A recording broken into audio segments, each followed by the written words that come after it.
Yes, olabyeko akatono ako ye mwana muwala Gloria Bugi. Gloria Bugi ono nga bw'omulaba alina omubiri gwe gwakula bulungi era nga bw'obeera obadde nga olabye vidiyo gye ngenda okulaga mu butuufu ojja kufunirako ekyokuyiga. Olw'ombeera nga mubadde mulina omwagalwawo naye nga mukyusaako ku styles, wabula buli style si nti ogenda kubeera ng'ogikozesa. Waliwo style gy'olina okubeera nga otandikirako ntandikire nga tolina kugisembyayo kubanga ojja kunafuwa. Style zino zikabuzi, ziddogi olina kubeera ng'ozitandikirako butandikize kubanga oba okyakyamuse gwe ng'omusajja. Oba okitegeera nti ate obwagazi bubeera bungi nti omuntu aba akuwulira naawe obeera omuwulira bulungi.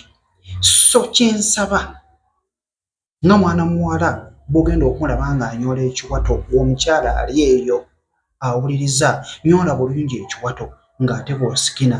Gw'omwami naawe binyuma nga mwenna muvaamu amaloboozi. Kyongera omwana oli ow'obuwala gw'oli mu kubeera ng'ozina n'abeera nga naye afuna obwagazi, n'abeera nga talowooza bintu byera byonna wabula awulira obugambo obumuvaamu naawe obugambo obukuvaamu.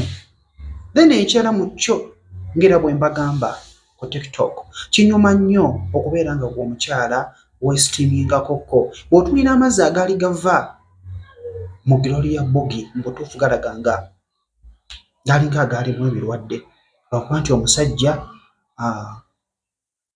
omukire gwe gwali musale, gwali musuffu, gwali kuliko emisuwa ng'asobola okuntuuka bulungi nnyo. So gwe omusajja ali eyo, kyenyinza okugamba kiri ekintu kimu bw'omanyiza okubeera nga olya ku mirondo, olya ku mmwanyi, oba okitegeera ebintu bwe bityo. Watermelon zo muzeemanyize nnyo zijja bayamba. So vidiyo ngenda kubeera nga nkuwa obeere ng'okalaba, obeere nga naawe onyumirwa, obeere ng'ofunamu ekyokuyiga. Bw'onaabeera nga mumpadde obudde wendi okuba nga buli kimu nkibawa ng'ate bwe tuyiga wano kyoyagala nga nkikuwa. Nnamba yange ya WhatsApp ngenda gitupininga wansi awo ojja kubeera ng'ogiraba. Ka vidiyo mbeere nga nkakuwa obeere ng'ate naawe ofunamuko ekyokuyiga. Siba bulungi, nkwagala nnyo tewapira okubeera ng'osubscribinga kubanga bw'osubscribinga olaba nti nina kye ntaddeyo n'oyitayo n'ofunamuko ekyokuyiga ate n'onsaba kyonna ky'oba oyagala. Ki ky'oyagala muli ky'oyagala nkubeere nga nkuweereza nakyo kinterawo wansi awo nja kubeera nga nkikuwa.